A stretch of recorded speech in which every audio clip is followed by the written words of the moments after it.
का करते हैं रुख, क्योंकि बिहार में तो नई सरकार बन गई है, लेकिन विपक्ष की क्या रहेगी भूमिका जो कमजोर दिख रहा है। और अन्य प्रदेशों में देखें तो ये जो विपक्षी गठबंधन अलग अलग नाम से बने हुए हैं, इन पर भी इसका क्या प्रभाव पड़ रहा है। इस वक्त हमारे साथ विशेष इसी से जुड़ा हुआ है जो कहता है बिहार में एनडीए बरकरार, विपक्ष में बढ़ी रार। और चर्चा के लिए हमारे साथ कांग्रेस नेता पवन पटेल जुड़े हुए हैं, वरिष्ठ पत्रकार संजय सिंह भी जुड़े हुए हैं और बिहार भाजपा की प्रवक्ता डॉक्टर प्रीति शेखर भी हमारे साथ जुड़ रही हैं। तो मेहमानों का स्वागत करती हूं। डॉक्टर प्रीति शेखर अभी हमारे साथ जुड़ जाएंगी, लेकिन पवन पटेल जी, शुरुआत आपसे करना चाहूंगी, क्योंकि जाहिर है कि बिहार में जिस तरीके के नतीजे आए हैं उस पर कई दिनों से हम लगातार चर्चा भी कर रहे हैं, कारण इत्यादि तमाम बातें हो रही हैं। लेकिन अब सरकार का, नई सरकार जो है उसने शपथ ले ली है और अब जाहिर है कि क्या रहेगा सदन का स्वरूप, इसकी एक छवि सी स्पष्ट होती नजर भी आ रही है। इस बार बिहार की सरकार में विपक्षी होने के नाते कांग्रेस और राजद की भूमिका को और चुनौती को भी आप कैसे देखते हैं, क्योंकि आप लोगों का आंकड़ा बहुत कम है। तो क्या रणनीति अब आप लोग सोच रहे हैं कि अगले 5 साल में एक विपक्षी के तौर पर, विपक्ष में बैठने के तौर पर आप लेकर सामने आ रही हैं? तो मैं आदरणीय नीतीश कुमार जी को बधाई देता हूं कि 10वीं बार वो सीएम बन रहे बिहार के। बधाई के पात्र हैं कि 10वीं बार वो सीएम बन रहे हैं। लेकिन मैं चाहता हूं कि अब अगर बिहार के भलाई के लिए काम करें कि अगली बार उनको 20 साल पहले का बात ना करना पड़े चुनाव में। जैसे इस चुनाव में चाहे नीतीश कुमार जी हो चाहे भारतीय जनता पार्टी, उनके सामने बड़ी मजबूरी थी कि 20 साल की कोई बात, कोई ऐसा अचीवमेंट नीतीश कुमार जी का जनता को नहीं बताया, पर उसके पहले की बात बता रहे थे जंगल राज की। तो कम से कम उम्मीद करते हैं कि अगले 5 साल अगर नीतीश कुमार जी मुख्यमंत्री रह पाते हैं, अगर रह जाते हैं, तो कम से कम उसके बाद चुनाव में वो अपने कामों को बता पाए। वो बताएं कि जिस तरह अस्पताल में गोलियां चलती है ना चले। एनसीआरबी के आंकड़े में जिस तरह रोज 8 हत्याएं, 14 हत्याएं, 12 हत्याएं को आंकड़ा 2 बार आ चुका, वो ना आए कम से कम। श्रम आयोग की रिपोर्ट है कि 2 करोड़ 90 लाख लोग बिहार से पलायन करते हैं। नीति आयोग की रिपोर्ट में कहा गया कि स्वास्थ्य के मामले में बिहार सबसे पीछे है। तो हम ये चाहते हैं कि इन सब जो चीजें आज बिहार की पहचान बनती जा रही है, वो पहचान ना बने। और जो स्पेशल राज्य का पैकेज आदरणीय मोदी साहब ने दिया था बिहार को कि 70,000 करोड़ दूं कि 80,000 करोड़, 80,000 करोड़ की 90,000 करोड़, पूरी दुनिया में वो गूंज रहा है। तो मेरा प्रयास रहेगा कि आदरणीय नीतीश कुमार जी कम से कम उस विशेष पैकेज को जो देने के लिए घोषणा की थी, उस विशेष पैकेज को ला करके बिहार को सचमुच का विकास में विकसित बिहार बनाने का प्रयास करेंगे तो हमारी शुभकामनाएं हैं। और जो एक लोकतंत्र में विपक्ष की जो भूमिका होती है, स्वस्थ विपक्ष, अच्छा विपक्ष का निर्वहन करने का हम प्रयास करेंगे। जी, लेकिन वो कहते हैं ना कि बिहार के नतीजे क्या आए। आपने महाराष्ट्र की बात करें तो वहां गठबंधन को कह दी बाय बाय। ये जो आपने बीएमसी चुनाव से एन पहले अब ये बात भी उठ रही है कि अन्य राज्यों में जहां जहां कांग्रेस गठबंधन में है, अब वहां पर कांग्रेस एकला चलो का राग अलापने लगी है। तो क्या बीएमसी को लेकर, बीएमसी चुनावों को लेकर महाराष्ट्र में जो निर्णय कांग्रेस का लिया गया है, एकला चलो रे कि हम किसी के साथ नहीं जुड़ कर करेंगे, अलग से हम अपना चुनाव लड़ेंगे, क्या ये बिहार परिणाम का फॉल आउट माना जा सकता है? नहीं, देखिए, बिहार परिणाम का फॉलो आउट नहीं माना जाए तो कोई भी गठबंधन बनता है तो पर्टिकुलर किसी चुनाव को लेकर के मध्य रख के बनाया जाता है। और आगे भी ऐसा नहीं कि अगर हमारा गठबंधन ऐसा बोल रहे हैं, किसी लोकल चुनाव में बोल रहे हैं कि हम अकेले इंडिविजुअल लड़ेंगे, तो इसका ये मतलब कदापि नहीं है। भारतीय जनता पार्टी जैसी फिरका परस्त ताकतें जो तानाशाही के संविधान से इस देश को चलाना चाहती है, उनके खिलाफ जिस दिन जरूरत पड़ेगी, जिस दिन ताकतवर होकर के लड़ने की जरूरत पड़ेगी, उस दिन, क्योंकि देखिए क्षेत्रीय चीजें होती हैं, कई बार लोकल स्थितियां, बीएमसी वगैरह के चुनाव में कुछ स्थानीय मुद्दे होते हैं, उन मुद्दों पे भले हमारे समझौते हो ना हो, लेकिन वो सबकी सहमत से, जो हमारे समाज गठबंधन के जितने सदस्य हैं, सबकी सहमत से निर्णय लिया जाएगा। लेकिन आगे हमारे सबके रास्ते खुले रहेंगे। जब भी लोकतंत्र और देश को बचाने के लिए हम सबको जब भी जरूरत पड़ेगी, सब साथ आकर लड़ाई लड़ेंगे। जी, प्रीति जी के पास मैं आऊंगी, लेकिन पवन जी, इसका मतलब ये है कि महाराष्ट्र में महाविकास आघाड़ी का हिस्सा है कांग्रेस, लेकिन बीएमसी चुनाव अलग लड़ेगी, सही कहा मैंने? नहीं, अभी इसकी जानकारी जो हमारे नेता निर्णय लेंगे उसके हिसाब से आ जाएगा। आपको हमसे पहले पता पड़ जाता है, आप मीडिया जगत के लोग, मतलब आप हमें तो हाँ बाद या में ना पता नहीं पड़ता कहेंगे है। कि महाविकास आघाड़ी में भी हम है कि नहीं। चलिए, डॉक्टर प्रीति शेखर, आपका भी स्वागत है चर्चा में। अभी काफी आरोप भी लगाए गए हैं भाजपा पर। यह बात कही गई है कि बिहार में एनडीए ने जो काम किए हैं इतने सालों में और जो रह गए हैं, उनके एक फहरिस्त गिना रहे थे पवन पटेल जी। लेकिन मेरे को लगता है प्रीति जी, शुरुआत तो आपको बधाई करने से करें कि आपकी सरकार बन गई है, लेकिन वहीं ये प्रचंड जीत कितनी बड़ी चुनौती भी लेकर आई है आपके लिए। प्रीति जी का रुख करेंगे, लेकिन उससे पहले संजय जी, प्रीति जी आप जुड़िए हमारे साथ। एनडीए की प्रचंड बहुमत की सरकार बनी और आज ऐतिहासिक गांधी मैदान में ऐतिहासिक तरीके से शपथ ग्रहण समारोह संपादित हुआ, जिसमें माननीय देश के यशस्वी प्रधानमंत्री नरेंद्र मोदी जी और कई राज्यों के हमारे एनडीए शासित प्रदेशों के माननीय मुख्यमंत्री जी की उपस्थिति में यह कार्यक्रम संपन्न हुआ। उसकी मैं पूरे बिहार वासियों को बहुत बधाई देती हूँ।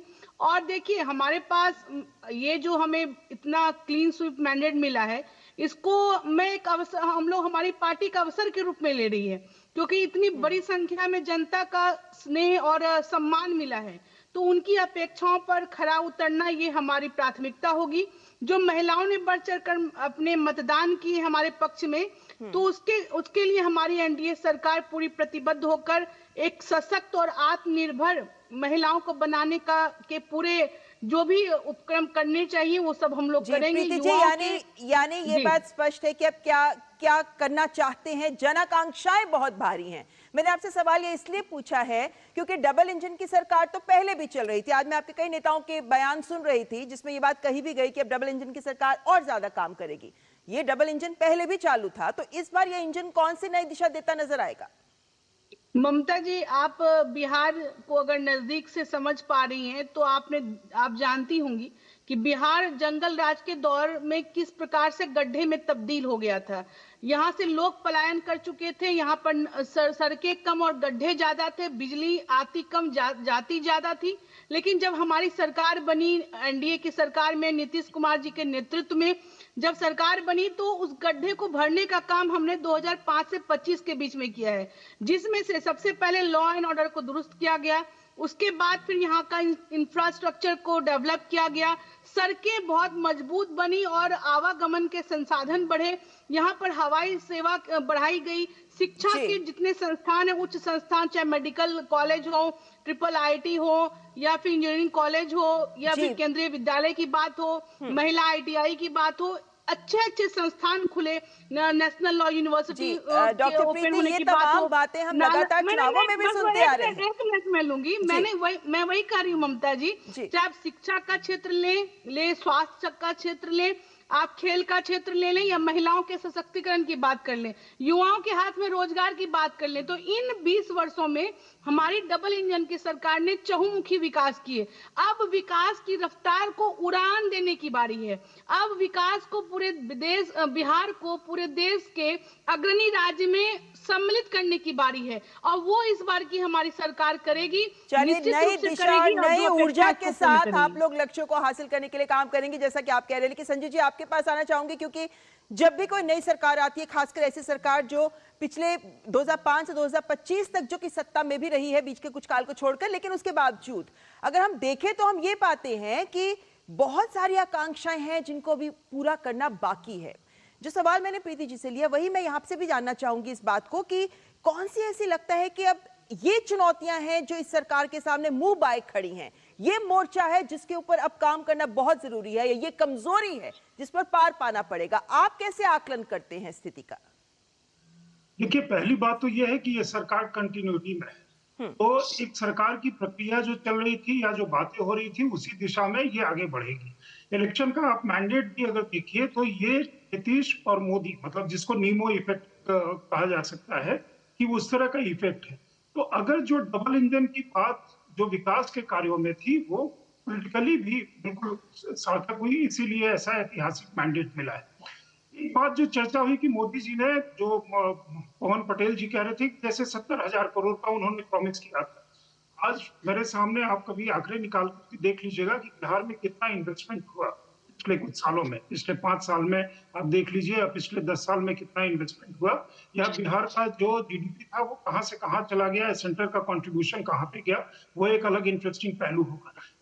ये इसलिए भी इम्पोर्टेंट हो जाता है कि इस समय में जब इस तरह के मैंडेट को चुन करके आते हैं, 2 चीजें होती हैं कि लोगों का जब इस तरह का आपको लोगों के से पक्ष मिलता है, समर्थन मिलता है, तो 2 चीजें होती हैं। एक बार कि सरकार अहंकारी या लैकेडाइसिकल हो जाती है या कुछ चीजों को टेकन फॉर ग्रांटेड ले लेती है, और दूसरी चीज ये होती है कि उनके एस्पिरेशन को आप जिम्मेवारी मान करके चलते हैं। ये नरेंद्र मोदी जी के साथ, मतलब 2014 में जब वो चुन करके आए थे, तो इसी तरह एक्सपेक्टेशन का काफी बड़ा बोझ था। तो ये कम से कम केंद्र में जो लोग बैठे हुए हैं वो इस एक्सपेक्टेशन के बोझ को जानते हैं कि अगर वो जो इंस्पिरेशन है बिहार इस तरह का मैंडेट क्यों मिला? क्योंकि बिहार एक ह्यूजली एस्पिरेशनल सोसाइटी हो गया है। बिहार के लोग ठीक है अभी भी बाहर जा रहे हैं, पहले भी बाहर जाते थे। पहले के जाने की स्थिति अलग थी, अब के जाने की स्थिति अलग है। बेहतर होने के लिए कोई भी बाहर जाता है। वो चीज जो एस्पिरेशनल सोसाइटी है वो अपने दम पे भी कुछ करता है और उसको करने के लिए आपको जो मतलब साधन या इंफ्रास्ट्रक्चर मुहैया करने की जरूरत होती है। तो जी। अगर वो चीजें प्रोवाइड होती हैं और दूसरा चीज है कि जो एस्पिरेशनल सोसाइटी है, मैं इसीलिए कह रहा हूँ कि ये मैंडेट उस चीज को भी इंडिकेट करता है कि आप अगर निगेटिव राजनीति करेंगे और आप जैसे महागठबंधन के मैनिफेस्टो में कहा गया कि हर आदमी को मतलब चांद मांग लीजिए, सितारे मांग लीजिए, नौकरी मांग लीजिए, पैसे मांग लीजिए, सब कुछ देंगे। और उसके दूसरे ही वक्त एक तो वो संभव नहीं है, तो लोगों को वो समझ में आता है कि ये छद्म है, और दूसरे ही वक्त उसके जो मुखिया हैं वो बड़े इस अंदाज में कहते हैं कि बिहार है, कि बिहार है, समझ लीजिए नहीं यहाँ नहीं एक संजय जी, बिहारी वो सब सब पे बातें भारी। तो चुनावी बातें थी ना, उनको मैं एक छोड़ बात के अब तो आगे ममता देखने जी का वक्त आ गया है ना, कि ममता अब जी तो हमें मैं एक आगे बात बढ़ना है। मैं आगे एक बढ़ते बात हुए मैं जानना चाह रही थी आपसे कि तमाम अच्छी अच्छी बातें हमने कर डाली, जीत भी हो गई, शपथ ग्रहण भी हो गया, लेकिन अब तो जमीन पर काम करना पड़ेगा, अब तो जो वायदे दिए थे उन्हें पूरा उसके करना लिए पड़ेगा। सबसे बड़ा यहाँ पर चीज सबसे बड़ी चुनौती क्या लगती है, मैं वो जानना चाहती थी। वहां पे आपका देखिए इकोनॉमिक डेवलपमेंट में बिहार के पास एजुकेशन की ट्रेमेंडस स्कोप है। बिहार में जिस तरह का शिक्षा है और बिहार के बच्चे जितना शिक्षा के लिए बाहर जा रहे हैं, या बिहार में तमाम तरह की यूनिवर्सिटीज नहीं आई हैं, इसमें कोई शक नहीं है। बिहार एक बहुत बड़ा एजुकेशन हब हो सकता है जिसके माध्यम से रोजगार का भी सृजन होगा और बच्चों के मतलब उस चीज का सृजन होगा जो अपने जगह पे कर सकते हैं। जी। दूसरी चीज ये है कि प्राइवेट इन्वेस्टमेंट के लिए अभी तक बिहार सरकार ने जो भी काम किया उससे काफी ज्यादा आपको करना पड़ेगा, क्योंकि पब्लिक सेक्टर के जो इन्वेस्टमेंट है उसकी एक सीमा है, उसकी एक सीमा से आगे नहीं बढ़ पा रहा है। हमारे आस पड़ोस के जो राज्य हैं बिहार के, वो ज्यादा इन्वेस्टमेंट अट्रैक्ट कर रहे हैं। यूपी देखिए कहां से कहां निकल गया। तो मुझे लगता है बिहार पहले यूपी के साथ अगर अपनी प्रतिस्पर्धा करेगा इस मामले में, इन्वेस्टमेंट के मामले में, यूपी भी लैंडलॉक्ड है, बिहार भी लैंडलॉक्ड है।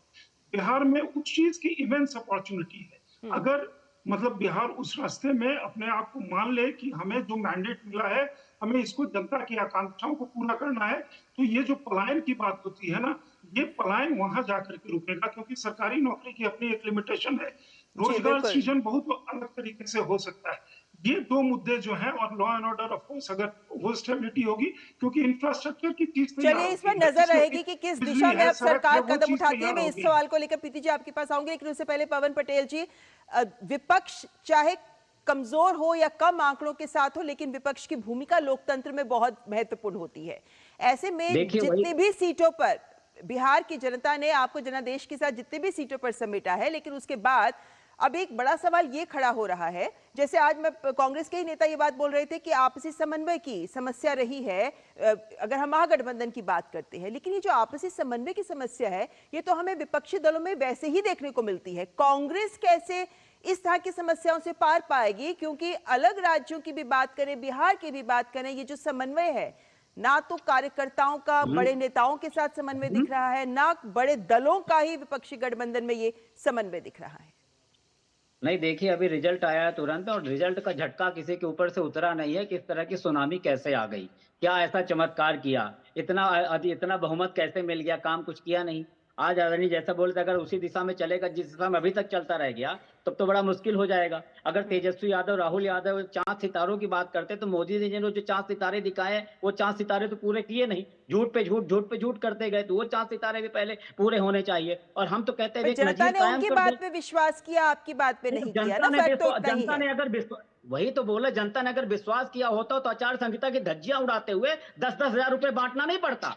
जो पेंशन थी 600 रुपए की 1100 रुपए नहीं करना पड़ती। एक साल पहले का पेपर देखिए, जो दीदी लोग थी वहां पे धरना दे रही थी कि सैलरी नहीं मिल रही नीतीश कुमार जी से। तो ये तो चमत्कार हो गया। अगर इतना अच्छा काम किए हो तो 10-10 हजार नहीं बांटनी पड़ती। मैं तो उम्मीद करता हूं फिर भी कि पूरी दुनिया से एसआईआर के नाम पे दस्तावेज मांगने वाले अब सम्राट चौधरी हो चाहे कोई हो, सब वो भी अपनी डिग्री और अपना दस्तावेज दिखाएंगे। और जो गर्भाशय, पुरुषों का गर्भाशय निकाल करके एक नजीर कायम किया भ्रष्टाचार में, अब उस तरह के भ्रष्टाचार नहीं होंगे, एम्बुलेंस चोरी नहीं होगी, हॉस्पिटल में गोलियां नहीं चलेंगी। हम ये उम्मीद चलिए, करने का आपने प्रयास तमाम करते बातें हैं कि रखी आगे हैं। ऐसा अब मैं ना हो। डॉक्टर प्रीति शेखर से जवाब ले लेती हूँ। डॉक्टर प्रीति शेखर, बहुत सारी बातें ऐसी हैं जो कांग्रेस नेता प्रवन पटेल ने सामने रखी हैं, लेकिन क्या ये देखकर ये भी लगता है कि विपक्ष में भी अगर इनके तेवर ऐसे ही रहे तो फिर आप लोगों के लिए भी एक चैलेंज तो रहेगा ही कि भाई जो कहा वो करके तो दिखाना ही है, लेकिन विपक्ष के विरोध के बाद?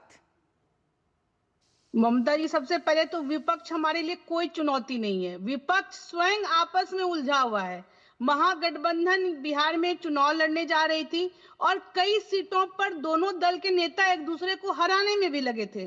फ्रेंडली फाइट के नाम पर आपस में ही जो ना टॉम एंड जेरी का खेल चल रहा था। तो ये हमसे क्या लड़ेंगे पहले। और जहां तक जनता जनमत का सवाल है, तो जनता ने तो अपना मैंडेट दे दिया, उसको स्वीकार करना चाहिए। कहते हैं ना कि आपको अपनी कमियां ढूंढनी चाहिए, ना कि जनमत का अपमान करना चाहिए। आपको भी, कांग्रेस को भी जब यूपीए की सरकार थी केंद्र में, तो किस प्रकार से बहुत बढ़ के उनको जनमत मिला था। बिहार में 1990 में 95 में राष्ट्रीय जनता दल को 150 से ज्यादा सीटें मिली थी। तो उस समय तो हमने कोई हाय तौबा नहीं मचाया था। तो देखिए, हम लोग लोकतंत्र का सम्मान करने वाले हैं। हमारी पार्टी बिल्कुल सुशासन के संकल्प को आगे बढ़ाने वाली है और विपक्ष हमारे लिए कोई चुनौती नहीं खड़ी कर पाएगी, क्योंकि वो लोग स्वयं आपस में उलझे। हाँ, जहां तक बात है जनता की अपेक्षाओं की, ममता जी, तो जहां जनता की जो अपेक्षाएं हमसे, आप बताइए ना, डबल इंजन की।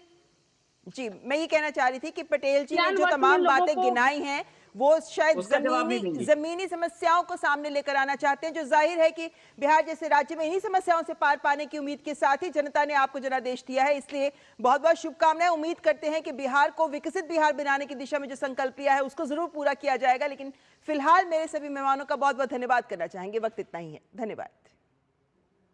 और न्यूज़ 8 में यहाँ वक्त चला है एक ब्रेक का।